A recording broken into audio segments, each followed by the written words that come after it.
The primary type of hot extrusion is direct or forward extrusion.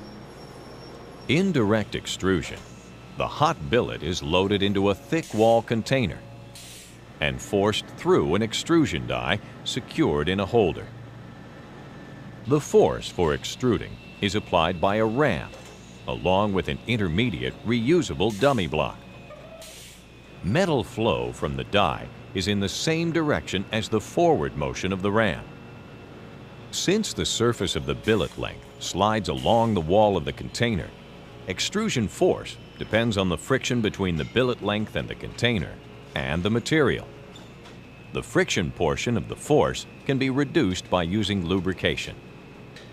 Force increases rapidly as the billet is upset to fill the container, then increases further as breakthrough force before extrusion begins. Upon breakthrough, the force declines as billet length decreases until a minimum force is reached. As the billet thins, the force rapidly rises again to continue metal flow radially toward the die opening. Resistance to deformation or force requirements increase markedly as the thickness of the butt or unused billet portion decreases.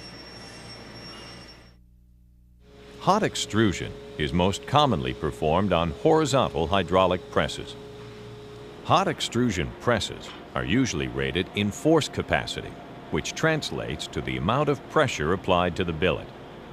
That pressure depends on billet material and temper, its cross-section and complexity, length and temperature, extrusion speed and reduction or extrusion ratio. The extrusion ratio equals the cross-sectional area of the container liner divided by the cross-sectional area of the die openings.